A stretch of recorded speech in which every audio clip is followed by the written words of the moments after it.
Kitty, Friend. have you ever seen the movie Jaws? Yeah, unfortunately, I have, and I try not to think about it. I know. It's a summertime favorite of mine, although it does horrify me. And when I was a child, it was too scary for me. Um, It's and still too scary for me. I know I get scared every time. Normally, I watch it.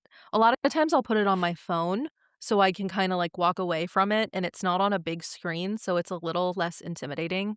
Like, so I Um, can cover my eyes. I know. And so fun fact: I've never been to Universal Studios. I've been to Disney twice, but never Universal. But the old Jaws ride videos are scarier to me than most anything. I I don't mm-mm. I cannot deal with animatronics underwater in an enclosed area, and that is so weirdly specific, but Submechanophobia. yeah. Ugh. I mean, it's one thing to go, like, if I think about, like, a shipwreck and diving in a shipwreck, that actually is a lot more acceptable to me because it's open, right? For a lot of people, it's because it's open, but in an enclosed space, I would rather, uh, French kiss a rattlesnake, I think. I would I feel less afraid being in open water with a shark than I do being in a pool with an animatronic shark. It's just one of those things about me that's I couldn't put my I don't know, I'm almost with you on that because I've been in the open ocean with sharks. I've seen them. I've been like, "Wow, a shark." Yeah. Yeah. But I don't know how I would feel about being in a pool with, like, an animatronic. I don't know, that just feels It scares me so weird. badly. My skin is crawling. And by the time this episode airs, Mr. Cece and I will have been to the beach for our first anniversary trip. Yay! Yay! Sharks have been very heavy on my mind lately, and I can't think of sharks without thinking of Jaws. And a really iconic part of the movie is when the old weathered sailor Quint explains to the two men on the boat with him what happened after the survivors of the USS Indianapolis sinking were stuck in the water waiting. Oh, I hate it. Welcome to Wreckage and Ruins. Each week, we investigate disasters, man made and natural, legendary last stands, medical mishaps, and everything in between. Each of the ruins unfold into a story, and we're here to understand why it happened and what came after.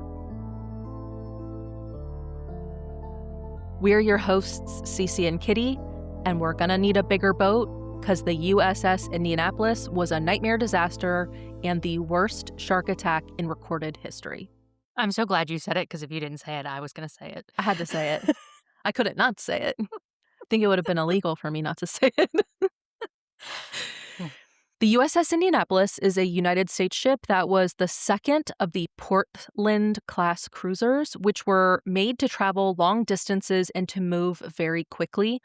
The USS Indianapolis was enormous, 610 feet long, nearly the length of 4 Olympic swimming pools placed end to end, and 66 feet wide, about as wide as a 6-lane road.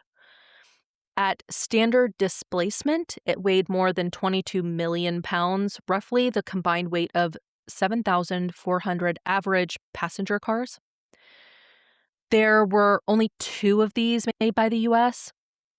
The first one was started or laid down in February of 1930, which was named the USS Portland. And then the USS Indianapolis was laid down at the end of March in 1930, and it was launched on November 7th, 1931.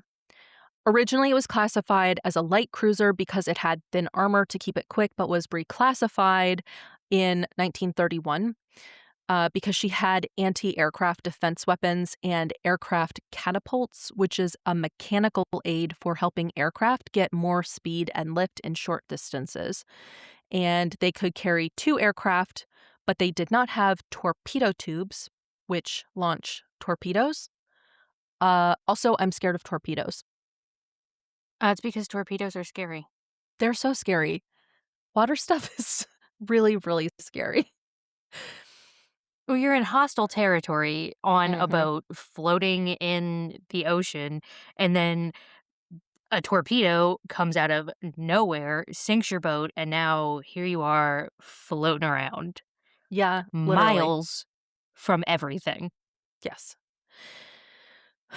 During World War II, the Indianapolis was zipping around the Pacific in the New Guinea, Aleutian Island, Amshika, and Gilbert Island campaigns, to name a few, through 1943 and into 1944. She also covered the landings on Iwo Jima and did preparatory bombing on Iwo Jima, and she was also doing preparatory bombing on Okinawa. The She's day just before, busy. she was very busy, booked and busy.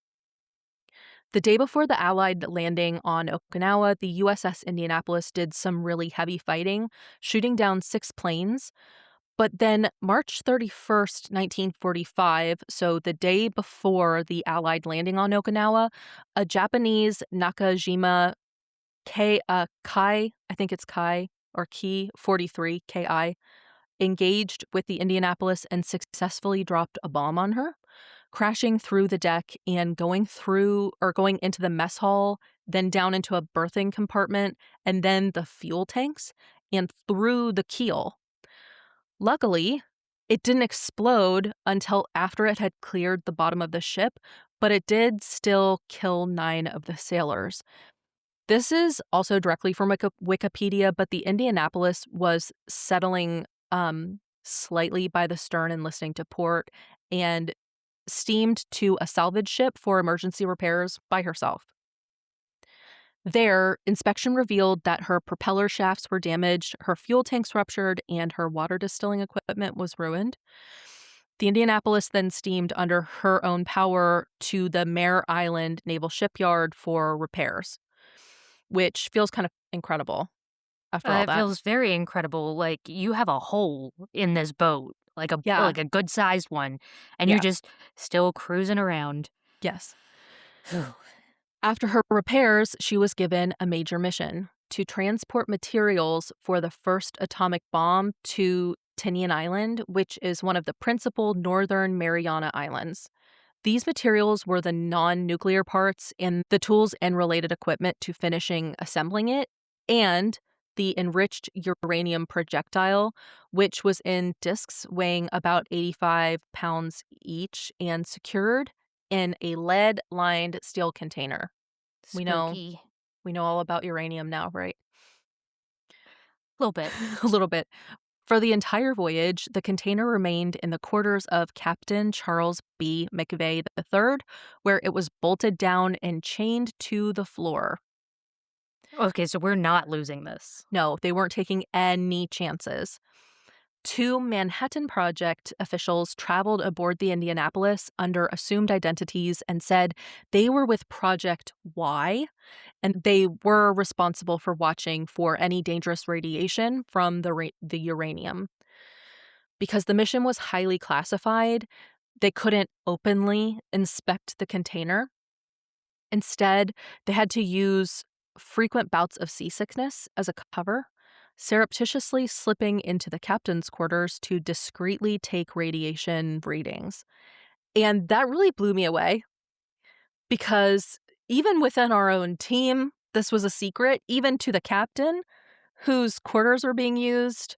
Like, I feel like it was a secret from him too. Like, this was I a don't know. I feel like if you're secret. gonna put something in somebody's room, then you should probably like, I don't know, read them in. They should know I would be what's asking so happening. many questions. Yeah. Yeah. If you were chaining and locking something in my bedroom, you would have to fess up to me. Yeah, because I wanna know. I'm too I'm nosy. nosy anyway, but also it's my room. Yeah. The Indianapolis left San Francisco on July 16th, 1945, with the Little Boy materials mere hours after the Trinity test in New Mexico. Kitty, she hauled ass to the Tinian Island, stopping only in Pearl Harbor, Hawaii, literally making record speed, arriving to Tinian on July 6, 1945, and safely delivering the bomb materials. There were other elements of the bomb that were delivered separately by plane. And actually, a lot of people think now that it wasn't a great choice to send the elements with the Indianapolis because she wasn't armored the way other heavier vessels were. I think that they just kind of wanted to make sure it wasn't all together. I think they wanted to make sure it wasn't all together, but I don't know, maybe they were trying to make it look less suspicious by putting it on something that wasn't as heavily armored. Maybe she was faster. I don't really know why She she was was faster, selected. for sure. I think it was because of her speed. Um, and it was kind of low key. Like, I think that was kind of the point, but also looking back, what I read was a lot of people are like, "Hey, that was dumb." So, Well, I mean, so was putting the Hope Diamond in a plain brown envelope and shipping it to the Natural History Museum, that bothered you so badly. but I've never even thought about that again, but you're like, "No." I mean, that was dumb, but it worked. It So if did it's work. dumb and it works, is it dumb? True. Everything was totally fine with this leg of the trip. After safely offloading the little boy components, she started to sail over to Guam alone, where some of the sailors got off and a new group were brought on. And this was a regularly scheduled changeout. On July 28th, they set sail again toward Leyte, which is one of the Philippine islands. So some of the sailors could get training for, quoting the Department of War's website that's linked in my sources, quote, receive combat training for the invasion of the Japanese mainland. Boo, are we really calling it the Department of War? That's its name, so I'm quoting D- it directly Um, because I don't want any I'm dead um naming it just like the Gulf of Mexico. oh, okay. Sorry, Kitty. I didn't mean to trigger you. I was just trying to be a good scholar. I'm dead naming it. Okay. Whichever you prefer, Department of War or Department of Department of Defense. Defense. Regardless, that's what she said. So, from the National Museum of the Pacific War, quote, the ship had been zigzagging, a maneuver designed to avoid torpedoes since Guam. Previously assured before departure that there was no submarine activity in the area of the Indies route, Captain McVeigh ceased zigzagging on the night of July 29th due to poor visibility. Yeah, I would have Unbeknownst, never stopped zigzagging. we'll I'm talk so about that. afraid of tornadoes. Or not tornadoes, torpedoes. Both, I'm so afraid of all of it. torpedoes. I Yeah. am too. We will talk about that. We'll follow up on that, Kitty. Unbeknownst to the Indianapolis crew, Japanese submarine I-58 under the command of Moshisura Hashimoto was patrolling nearby and spotted the cruiser just before midnight. Commander Hashimoto originally thought Indy was a battleship and was perplexed by her lack of an escort. End quote. July 30th at 0:15, which is 12:15 for people who, like me, does not care for military time. Muggle time. I know you do. I can't do it. I am not trying to do fucking math every time. I need to know what time it is, and I just don't know it. Like 13 I get, 12, 13. After 13, because I think 15 is 3 o'clock. Wait, is Mhm. it 3 o'clock? Yeah. There's one that I always get wrong. I think it's 20. 8. I think it's 10. And actually I fricked that up on a death certificate one time. Oh, no. I felt like an idiot. So You just subtract I don't 12. Kitty, I will never ever do that under any circumstance. Actually, after a while, you just start knowing it, That's and what it's funny because I don't know how well you can see my watch, but it says 18 what time is it now? 18:51. 51. Yep, My computer says 1851 because this is Mr. Cece's computer, and to me that doesn't mean anything. And yeah, I don't 6:51 PM, friend. sure. My phone says 6:51 p.m., so that's how I know it. Anyway, yes, 0:15. The USS Indianapolis was hit by two Japanese Type 95 torpedoes from I 58, one in the bow, which is the front of the ship, which was immediately ripped off the ship, and then one in the middle of the ship. I think they call it a midship, that hit basically directly where the powder magazine was. Oh, I hate it. I I had to look up what the powder magazine was because I know what a magazine is from my trips to Colonial Williamsburg when you're talking about a big scale thing, not that goes like in a weapon directly, but like the big scale magazines. Um, but on a ship like this, the powder magazine would have been an area that was very secure and extra fortified where they kept their ammunition, and it was purposefully removed from the other stuff or kept out of the way in case something bad happened. So the damage from that middle ship area caused the ship to split basically along the middle. Oh, I hate From it. I know. From their last stops, the Indianapolis picked up some extra armament and was actually top heavy at the time. So losing the bow and splitting the keel caused her to list very badly and very quickly. She continued listing until she rolled over and then sank, and all of that took 12 minutes. Oh, God. So, like, no time at all. No, not at all. The National World War II Museum's website has an article that I used for this episode that was really interesting and super informative. It follows the story of a man named Harlan Tribble, who was a recent graduate of the United States Naval Academy with the rank of ensign when he was aboard the USS Indianapolis when it sank. He said that they realized right away that something was badly wrong, but where he was, there were no officers, and of course, he was an officer, but really, really new in his career. I've definitely been in positions where, like, I am the adult, but I need a more adultier adult. Definitely. I remember the first time at my job when I was the only funeral director in the building, and we had something happen, and everyone looked at me, and I was like, I've worked here for 2 months. Every person in this building has more experience with this circumstance than me. Why is everyone looking at me? Please Yeah, don't look at me. Don't ever do that 1,000%. again. I have bothered every manager I've ever had because I am so quick to run things up the flagpole. Like, I don't care. I'm gonna ask my closest real adult. Yeah, I need an adult. I need an adult. So after a beat, when Harlan realized that nobody was coming to give them orders, and with the ship already listing terribly, he first told the men to hang on to anything they could. And when they were unable to hang on any longer, he said that he ordered them to abandon ship, but nobody moved. So instead, he just shouted, "Follow me," and the men did. Somewhere else on the boat, Captain McVeigh had also made the order to abandon ship, although this would have had to be spread by word of mouth. I think that Tribble was probably on the deck or in an area that was exposed. It actually doesn't say it in the article, but that's what it sounds like. But regardless, he and the other men jumped off the ship and into the water, and the Indianapolis was fully sunk only a few minutes after that. Oh my gosh, that had to be so scary. I know. And I mean, I get it. Abandoned ship? Sorry, to what? Right. Yeah, exactly. A life raft? No? Okay, so you want me to just float around? Who's coming to get Are us? we just jumping off the ship?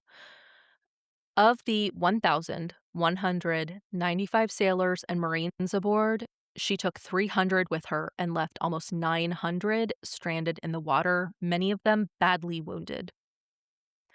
When the torpedoes hit, they knocked out the power, and the Indianapolis was not able to send out a distress signal when she sank. I was gonna ask that. Yeah, so this quite literally sank under the radar, and the men who survived were SOL. There were some rumors at some point, I believe, that there were SOS signals that a few stations had received but ignored, and those have been debunked. So if you've ever heard that, it's not true. Unlike the Titanic. Yes. Tribble described that the mood amongst the men was very scared but also calm immediately after the wreck, And right away, they made groups so that they were all together and for a feeling of protection, tying themselves together when and where possible to make sure nobody drifted. Because you'll remember, this is in the middle of the night, and it was probably pitch dark depending on the moon phase. After the Yeah, I would have definitely been spider monkeyed to the nearest person to me, Seriously, like, as a truly, group, huddled. yes, yes. After the sun rose, Tribble did an initial head count, and he became the immediate officer for 325 men. Oh my gosh. Yeah. From the Naval History and Heritage website, another story I read was from Lieutenant Commander Lewis Haynes. After the torpedo attack, he was trying to get out from below deck. From the website, quote, "There was a lot of fire coming up through the deck right in front of the dentist's room. That's when I realized I couldn't go forward and turned to go aft. As I did, I slipped and fell, landing on my hands. I got third-degree burns on my hands, my palms, and all the tips of my fingers. I still have scars. I was barefooted and the soles of my feet were burned off." Oh my End quote. gosh. Lieutenant Commander Haynes survived, but it drove home for me how badly hurt a lot of these men were. Can you imagine getting third-degree burns on your hands and feet and then having to be in salt water for No, any amount of time? no. No. There's another survivor account that I read from the U.S. Department of Veterans Affairs website that was a handwritten letter from immediately after the rescue. This is from John Olajar. "I was sleeping in a hammock on the boat deck about 1200 or 12:30 a.m. Monday morning of 30th July. An explosion threw me out of my hammock on the deck. I got a life jacket. There was another explosion by the forward stack. I went to the port side and cut the jacket up ladders so they would hang over the side." I'm going to break here. I think he means there were, because I'm just reading this directly from the website. I think there were life jackets that were connected to some ladders. And so he cut them on one side. Thinking ahead, that's nice. Yes. Seriously. But before I had a chance to cut the other, I was pushed over into the water. So I swam away from the ship on the port side. End quote. That was incredibly brave and forward thinking. There were a small number of lifeboats and life jackets that survived the sinking because of the brave and quick thinking men, but not nearly enough for the almost 900 men. And so most of the survivors were in open water. And that's where they stayed for the next 4-ish days. That's so long to be in the water. You know that water. I mean, I know they're in like sort of a tropical region, so the water's warmer, but it's still not warm. No, and Not warm enough to be in there for 4 days. no. I told you that the men tied themselves together in groups, but there were multiple groups because you'll remember there were almost 900 men who survived this initial sinking. Quote from the National Museum of the Pacific War: "More than 100 men died on the first night in the water from injuries suffered during the torpedo attack. Over the next few days, more survivors succumbed mostly to exposure and saltwater-induced illness. Severe dehydration set in, and hallucinations and extreme thirst drove men to drink the ocean water, which exacerbated their condition and killed many. Some men simply gave up hope and quietly drowned. The crew was strung out in groups of varying size across miles of ocean, and these groups floated further away as wind and waves drove them apart over the next few days." End quote. And that's so awful because you don't know if your group is together. You don't know, did one group get rescued and one group didn't? It's Right, just, did they get rescued and tell somebody, hey, they're over there? right. Like, It's so scary. It had to be torture. And right. And drinking salt water is just so bad for you. I'm actually going to ugh, cover it in like the next episode no about what kidding. drinking salt water does to you. But Really. it's not a good time. And part of being in the military too and just sitting there, I can't imagine how, like, flabbergasted they might have been, wondering how so many men could all go missing and a ship could sink and just no one's coming for them. Yeah. This episode is brought to you by Executive Law Partners, PLLC, in Fairfax, Virginia. XLP focuses on business litigation, corporate transactions, government contracts, estate law, personal injury, and wrongful death. When things go sideways, you want a legal team that knows how to steady the ship. XLP is here to help. Seasoned attorneys with real world experience can walk you through your options to get the relief you need. For more information, please visit their website at xlppllc.com or find the link on the Wreckage and Ruins website sponsor page. And make sure to tell them we sent you. Now, one of what I'd consider the most famous elements of the USS Indianapolis sinking would be that while the men were floating in the open ocean, sharks started to arrive. These would have Ugh. been likely, or what they think were oceanic white tip sharks and maybe also tiger sharks.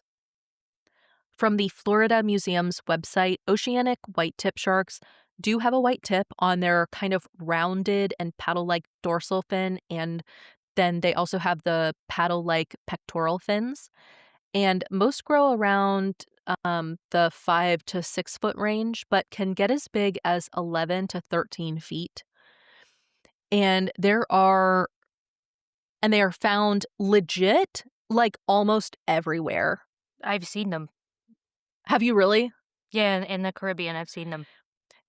So it's epipelagic tropical and subtropical waters between 30 degrees north and 35 degrees south latitude. And actually, again, according to the Florida Museum's website, quote, when the Nova Scotia steamship was sunk by torpedoes from a German submarine off the coast of South Africa, close to 1,000 men were on board. However, only 192 survived.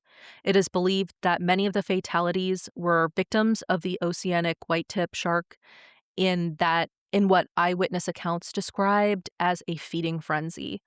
So when you look at the map, it's just like almost to the very top and almost to the very bottom. It's just like anywhere, literally anywhere you can find them. And that freaked me out for some reason.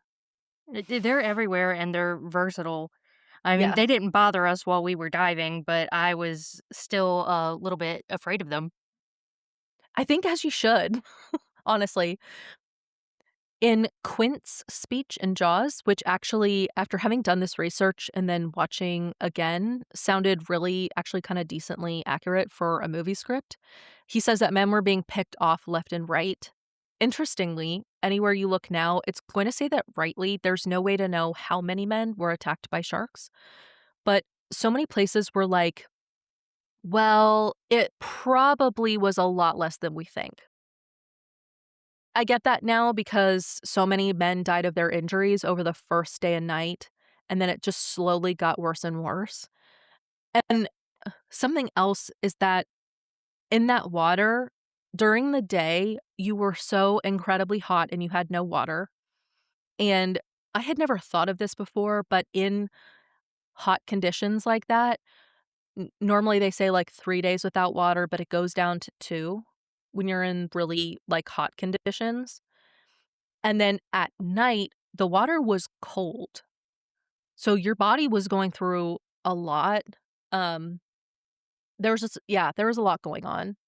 Well, you're in direct sun, so there's all of that Yeah. sun exposure, and sun just sucks the energy and the moisture right out of you. Yes. And then you're trying to stay afloat, and that is also sucking energy out of you rapidly. Uh-huh. And most of the people around you, I would believe, have to be bleeding. Yes. So, uh, sharks are gonna find that. And sure, maybe like a bunch of them weren't picked off by sharks, but the idea that anyone was picked off by sharks and you're just floating helplessly in the water watching that happen had to be absolutely, completely, utterly horrifying. Absolutely. Many, many men died naturally, but I really think the truth lies somewhere in the middle. Do I think that every single person who didn't die immediately was eaten by a shark? No. But I think that the numbers are kind of artificially deflated. I don't know. We've seen this before where you hear a really big number, but then you read all of like these official sources and it's like, no, no, no, no, no, it was a lot less. And sometimes I just kind of don't believe it. So, Well, we've seen over and over again that official sources are there to do damage control. yeah, absolutely. So that's kind of how I feel about this specifically. In his interview, an article for the World War II Museum, Tribble that we've been talking about said that they witnessed sharks attacking some men who had floated away from the bigger groups. So that's why they made sure people were tied into the group and that they stayed together. He That's also, a part of Scuba 101.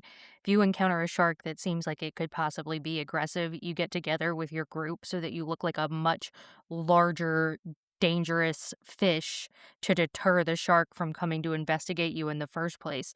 So if you got someone away from the group, they're not protected by the mass yeah, for that shark's perception. yes. And so, yeah, that's part of the reason I would have absolutely been spider monkeyed to someone else, other than the fact that I'm alone in the open ocean and that would be terrifying. And I don't want to be by myself and scared. I want to be with Exactly. a group of people and scared. Yes. Um, I also don't want to just be looking like easy pickings floating around No, out there. no, absolutely not. I definitely want to be part of the herd. Yes, Thank you. 100%. Thank you very Me and my much. zebra stripes with all the other zebras. Yes. He also said that they formed shark watches, and when sharks would approach the group of men, they'd kick at them to go away. So they realized, I think, pretty quickly how big of a deal this was. And so a lot of their attention was on looking for sharks and like kicking them away. Eh, I don't know that that's necessarily good. I mean, splashing attracts sharks, and so that's why, like, so many snorkelers get attacked by sharks is because they're splashing on the surface, and the shark is coming out to check it and be like, "What is that going on over there?" All that splashing. But the other thing about it is that if a shark wants to investigate something, they don't have any hands, so they have to check it with their mouth. I And think that they were literally kicking these sharks. I think that they were like making contact, is the way it sounded. So I think that's the whole point was that they were having to fight these sharks off like any way they could. that's super spooky. It is. And when someone in their group would pass away, Tribble also made the difficult decision to cut those men away and push them out to sea so that the other men wouldn't have to see them be eaten by the sharks, which I can't imagine how demoralizing that would be. Well, you have to make that choice. You want to take the body home. That's been a long-standing thing of the United States military is nobody left behind. But at the same time, do you want a dead person floating in the water that close to your group? The smell and risk to health alone is a problem. And then that's going to attract all kinds of things. I agree. I'm sure that was a hard decision, but it sounds like it was the best decision he could have made at the time. We talked about this, but according to a Smithsonian Magazine article that I have linked, or in the sources, the survivor struggles in the water attracted more of the animals, which could feel their emotions through the lateral line, a series of receptors along a shark's body that detect changes in pressure and movement from a distance. So you were talking about that. Plus the movement, they want to check it out. Like they're animals. It's they can't help it. And we a lot of times make movements like injured animals or injured fish, and if a Right. shark can get an easy meal, it's gonna get an easy meal. I would too. I get it. So, And allegedly, there were some rations that were salvaged or able to be saved. And one man opened a can of Spam that made the sharks swarm. And I don't think I, I, I don't know about that. It sounds kind of fantastical, but if that's true, well, I can tell you from experience, not with sharks, but with regular fish, that regular fish like a couple of things very much. They like Spam, they like Vienna sausages, and they like vomit.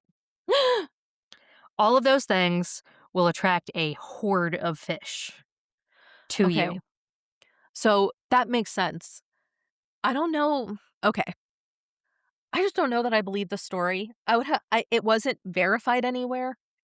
So that's why I wanted to share it, but I'm also kind of like, did they know that they love spam and they just said that? I don't know. Yeah. If anyone has that verified, share it with us and I will correct myself. Um and I don't I don't think I'm too sure, but just the compounding of the catastrophe is too much. Your ship sank. You're stuck in the open ocean for days. Your friends are dying. And then people are being attacked by sharks. You know, Yeah. honest to God, how much worse can that like really get? And these aren't like placid, calm waters. So some of these, some of the time there, it was choppy, rough ocean. Like it wasn't even, they were just like floating there, chilling out. Like it sucked. Uh, and then, they're gonna get rescued. The ones of them that survived this are gonna get rescued, and they're gonna get rescued by a ship. I know. Oh my And so now God. you have to be on a ship again. And I mean, compared to the open ocean, I feel like being on a ship would feel really nice. But I also would be thinking about, like, when am I getting off this ship? I know. And is there a way to make sure that I never get on a ship again? I Because can't imagine how traumatizing it would have been. Because nobody was even looking for them at this time. They were found by happy accident on August 2nd of 1945 around 11:30 in the morning by Lieutenant Junior Grade Wilbur Gwynn, whose patrol aircraft was on another mission when the crew noticed an oil slick and men and stuff in the water. And from the National Museum of the Pacific War, quote, Gwynn immediately radioed back to his base that there were ducks on the pond or men in the water, and all available aircraft were ordered to the vessel, or all available craft were ordered to the rescue. Aircraft and warships raced toward the coordinates Gwynn set out. One of our helpers, and certainly a hero of this story, was Lieutenant Robert Marks, who arrived in a PBY Catalina flying boat and began dropping rafts and supplies. After seeing the men's condition, he decided to land in the open ocean despite the risk and the standing practice against doing so in rough seas. Marks and his crew pulled 56 men aboard, placing survivors inside the aircraft and along its wings. The landing damaged the PBY badly enough that it couldn't take off again, and plus the weight. So it remained afloat until the destroyer escort USS Cecil J. Doyle reached them, which was the first of 6 other ships that responded to the rescue. hey, at least there was a good rescue attempt. It wasn't like, "Oh, well, that sucks for them." I know. Everybody turned out. And can we also talk about how lucky they were that, like, the Japanese weren't the people that found them? Oh, that gives me chills. Absolutely. That, they just, by happenstance, were discovered by Americans who decided to rescue them and not by a Japanese gunboat who came and opened fire on them. Oh, yeah, absolutely. Just the luck of that. I mean, the whole thing is horrible. The whole thing is not very lucky, but this part of it, There's pretty that little lucky. silver lining. Yeah, something to hold on to. Kitty, the survivors by the end of the recovery were only 316.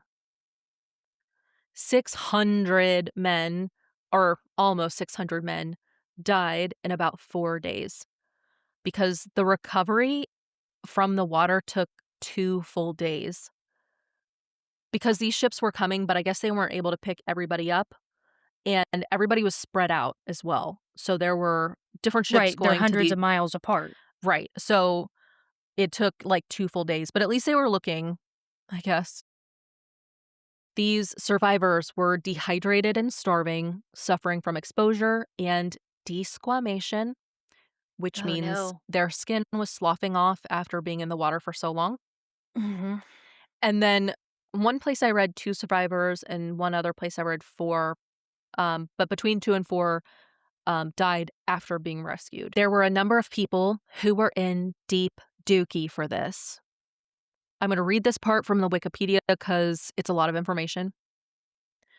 The headquarters of Commander Marianas on Guam and of the Commander Philippine Sea Frontier on Leyte, I hope it's late. It's too late to change it. Kept operations plotting boards on which were plotted the positions of all vessels with which the headquarters were concerned. I'm thinking battleship. However, it was you know the game? Yes. That's what I was thinking of when I read that. Yeah, and well, I mean, and that actually kind of makes sense. So, like, how did nobody hear from these dudes for 3 days and then not send out people looking for them? I'm gonna tell you. However, it was assumed that ships as large as Indianapolis would reach their destinations on time unless reported otherwise. Therefore, their positions were based on predictions and not reports. On 31 July, when she should have arrived at Leyte, Indianapolis was removed from the board in the headquarters of Commander Marianas. She was also recorded as having arrived at Leyte by the headquarters of Commander Philippine Sea Frontier. How did nobody check? I know. Seems like we should check.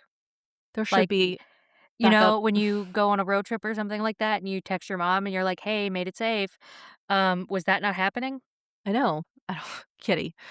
Lieutenant Stuart B. Gibson, the operations officer under the port director, Tacloban, was the officer blamed for not tracking the movements of Indianapolis. The vessel's failure to arrive on schedule was known at once to Gibson, who failed to investigate the matter and made no immediate report of the fact to his supervisors. End quote. Gibson's Hmm. immediate superior got a letter of admonition, which is a step below a reprimand, which the acting commander and operations officer of the Philippine Sea Frontier got. So those guys did get in trouble for that. Honestly, I feel Sounds like like not enough trouble, not but enough trouble. Yeah, I feel like I've gotten in worse trouble for a lot less, yeah, frankly. definitely. But a lot of fingers immediately pointed to Captain McVeigh, who had survived the ordeal. He was court-martialed on He was court-martialed in November of 1935, so after the conclusion of the war, and convicted of putting his ship in immediate danger by failing to continue zigzagging, which we talked about closer to the beginning. The prosecution brought the commander of the I-58 submarine, named Moshitura Hashimoto, to testify, but Hashimoto said that the zigzagging wouldn't have actually stopped him from attacking. Interesting. It's well, it's kinda like kids in Florida get told to, like, zigzag away from alligators. It's like, how beneficial is that really? Right, the alligator is moving very quickly and in one direction, so I don't know. I also heard that you would have to zigzag if you were, like, in battles and people were using arrows. Yeah, I'm like, how beneficial is that really? I know. I think about that probably more than I need to. Nevertheless, McVeigh became the only U.S. Navy captain court-martialed for losing a ship to enemy action during World War II, Yeah, I really don't feel like that was his fault. and I he mean, suffered. I would I'm have gonna never stopped zigzagging, whether it helped us or not, I know. but at the same time, I really don't feel like that's his fault. I He get was it. told there were no submarines, Right. like He had every reason to believe that they were just making a um, yeah. smooth Mhm. trip out. And he really suffered from this conviction and received a lot of hostile and threatening letters from the family members of some of the victims who were upset. And, sometimes when people are upset, they lash out however they can. And McVeigh eventually died by suicide in 1968. I know. Following a campaign by survivors, historians, lawmakers, and a school student named Hunter Scott, Congress expressed that McVeigh should be exonerated, and a letter formally reflecting that exoneration was placed in his service record in 2001. Seems like way too little, way too late, but I know. okay. That made me feel really bad for him. It does. Like, I don't feel like he was responsible for that. It was a bad situation, and he was in the water with his men all that time, doing what he could to take care of them, to get them anything that he could, I'm sure. I'm sure that he didn't set up in a lifeboat and leave everybody to fend for themselves. Right, And so he gets blamed for something that happened to countless other ships.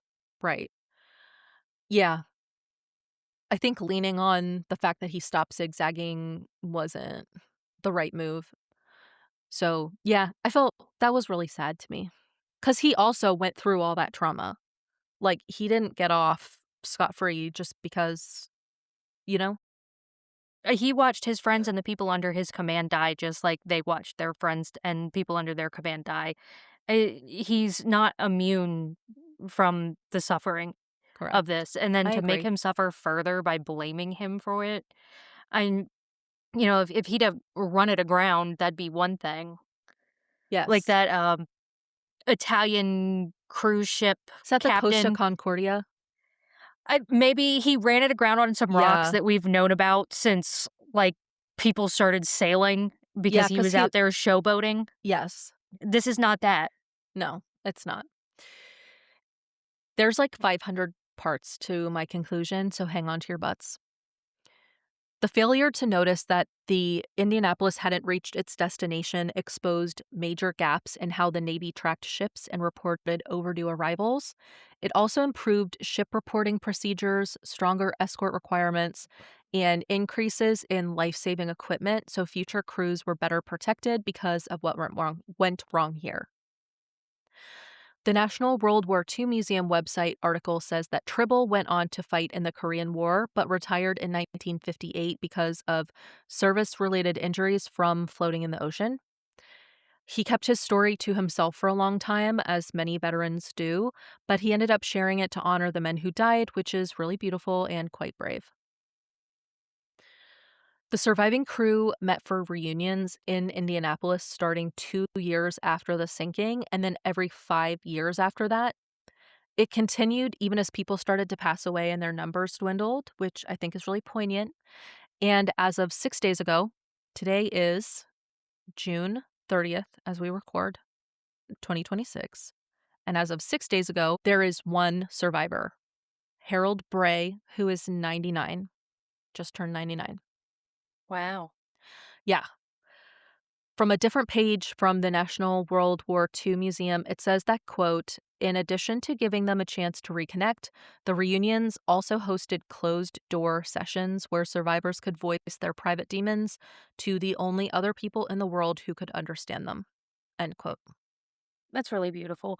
And I think that I don't know, this is a whole separate thing about veterans healthcare, especially mental health care Mm, in our country, and how they had to form their own groups because they were not being supported by the Veterans Administration right. to further their mental health.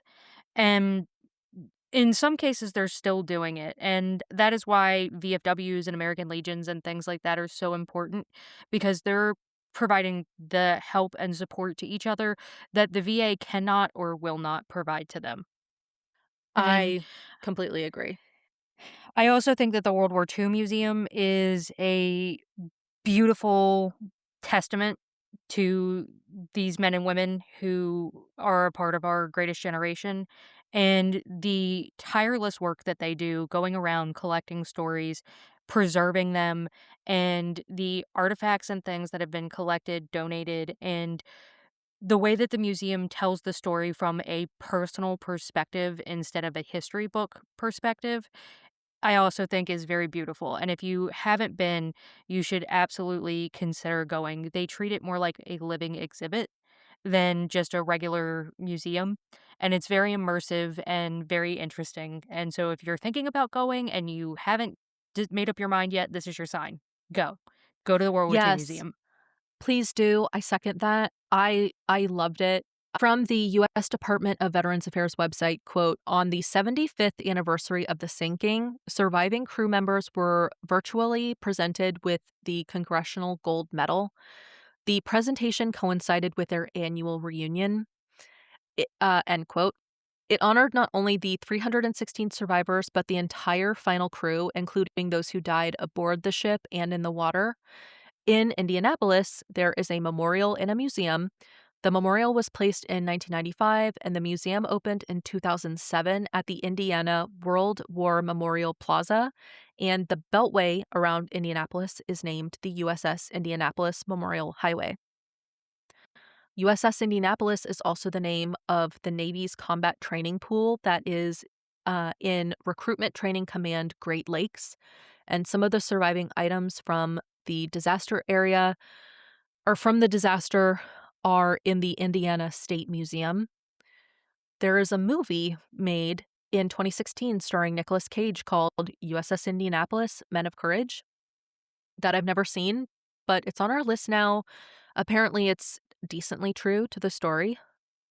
So I think that's interesting as well. I don't know if you could do that, Kitty. I know you said that you don't watch war movies. I don't know if that's too much of too war One a adjacent year. for you. Okay, well put this in the your fishbowl that you pull the contenders out of. Yep, I will put it in the fishbowl, but yep, one a year. Get one a year out The of me. yeah, just the one. Have you done it one yet for 2026? Nope, not yet. I have not picked one yet this year, so I'm gonna probably do that in the next, I don't know, 6 months. That's all you have left.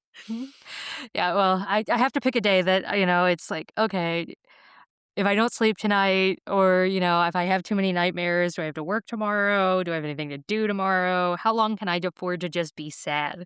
Right. That's a great point, Kitty.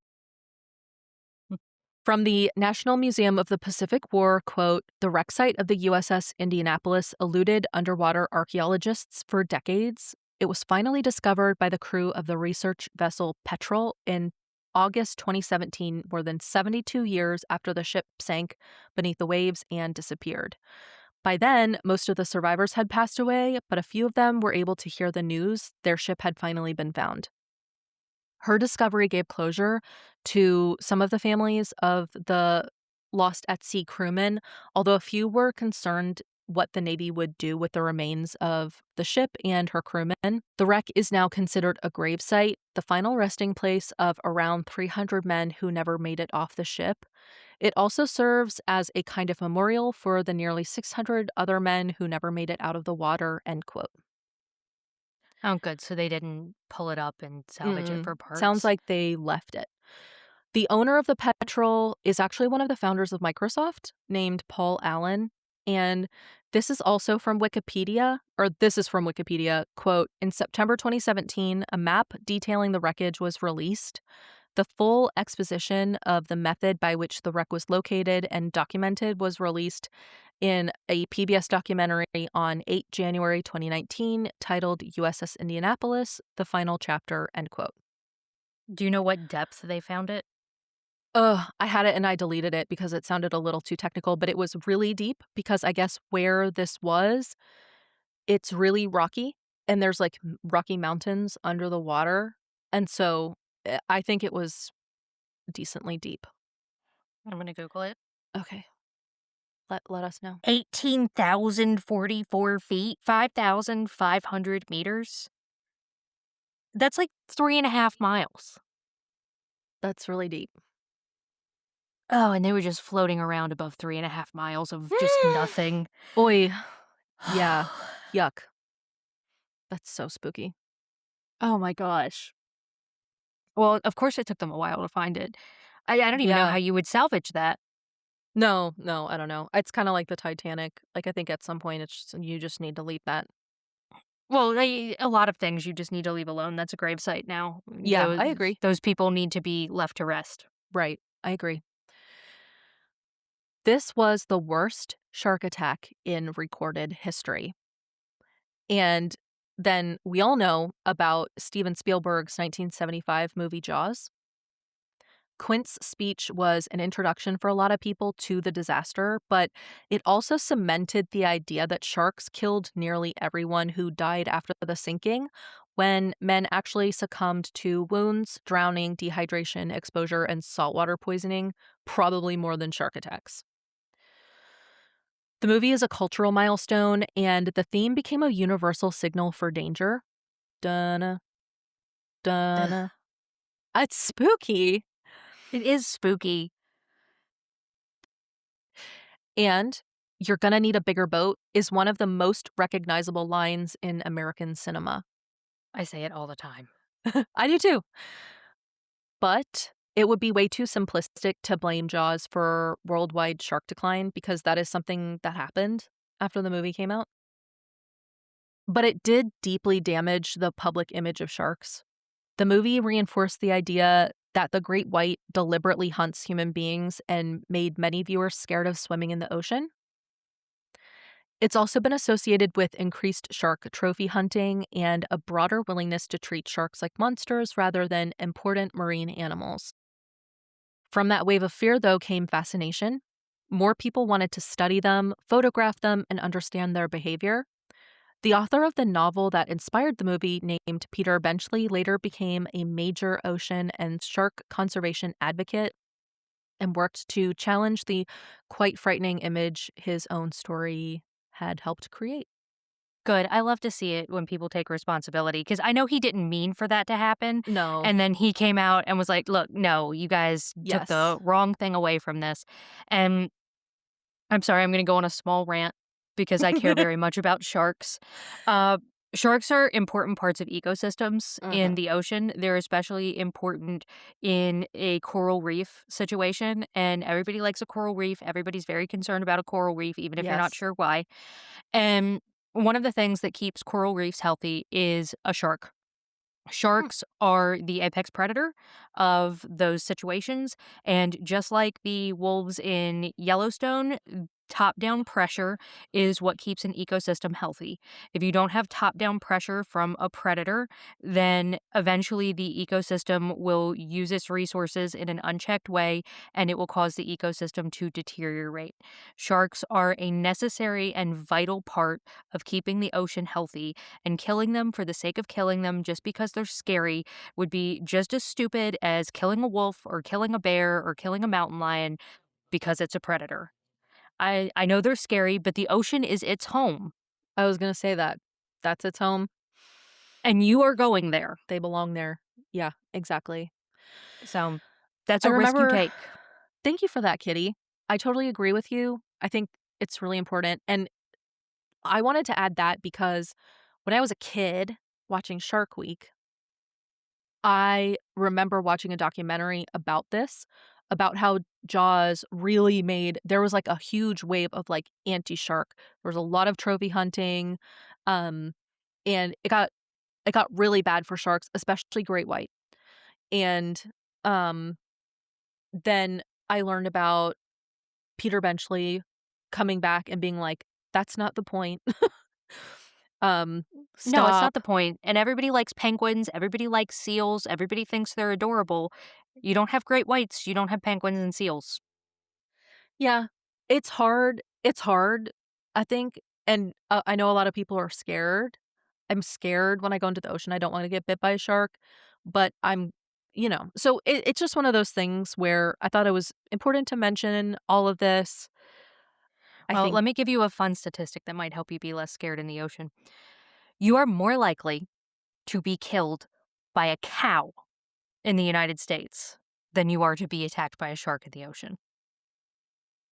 I have heard that statistic, and I believe it. I fully More believe it. people die by accidents with cows than being attacked by sharks. I also And the shark isn't hunting you, it's an Right, accident. right, They and they're not mistook even you super for something. interested. Yes. And a lot of times it's because you are out there doing something stupid Yeah. when a shark attacks. You were swimming during prime hunting time when you shouldn't have been in the ocean in the first place. Early Mhm. in the morning, late at night, around sunrise and sunset. You don't belong in the ocean. Right. That's not your business. Yeah. You don't get into the ocean if you're bleeding. You don't get in the ocean if you have an open wound, and you don't splash around, Yeah. especially in areas where sharks are known to inhabit.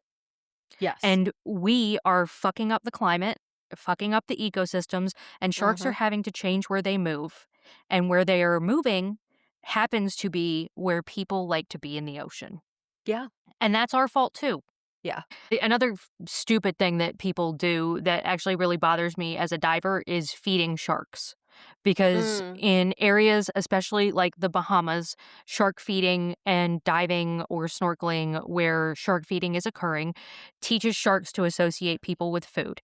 And just like in the national park system, where they don't want bears to become habituated to food Yeah. and associating people with food because that puts both bears and people at risk, feeding sharks is the same thing in the ocean.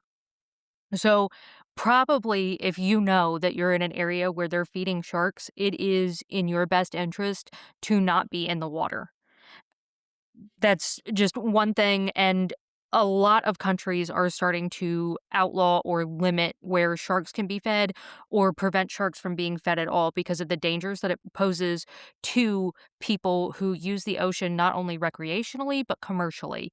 And so that's something else that you should really be aware of is just stupid things that happen in the ocean or what put you in the same place as a shark that would be considered aggressive.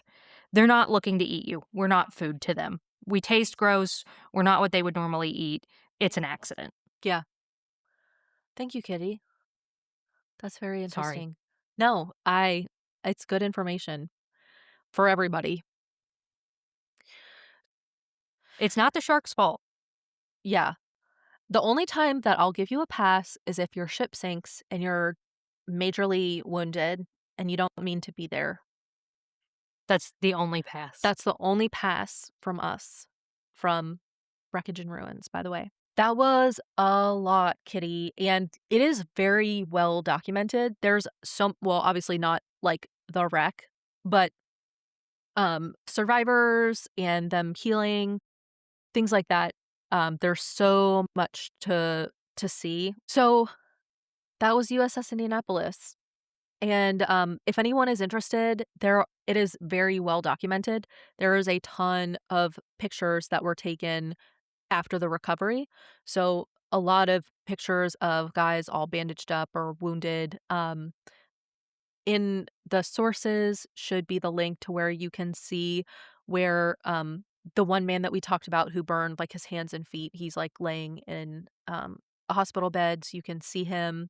It also has the telegram that they sent to his wife being like, well, he was in the shipwreck, but he'll be fine, and this is where you can write to him." This is where you can write to him, Yep. and hopefully he'll be home soon. Right. So, yeah, this was really interesting, and thanks for listening. I've wanted to do this since we started the podcast. Well, thank you for sharing that with me. It was super duper spooky, and I'm sorry that I went on my rant about being nice to sharks, This is our but it needed to be platform, said. Kitty. Yeah, this is our platform, so I'm glad you're using it for good, for good. So, thank you everybody for listening, and anything else that you want to throw out there to everybody, Kitty, before we're done? Be nice to sharks. Be nice to sharks. And we'll catch you next time in the aftermath. Until then. Till then. Wreckage and Ruins is researched, written, reported, and edited by us, Cece and Kitty, with music by Tearing Down the Circus, and the show is produced by Wood and Wreckage, LLC. You can find us online at wreckageandruins.com and on TikTok, Instagram, and Facebook. You can listen to us on all major platforms, so if you like what you're hearing, please give us a rating, leave a review, and hit subscribe. It all makes a big difference. Thanks for listening, and we'll see you next week in the aftermath.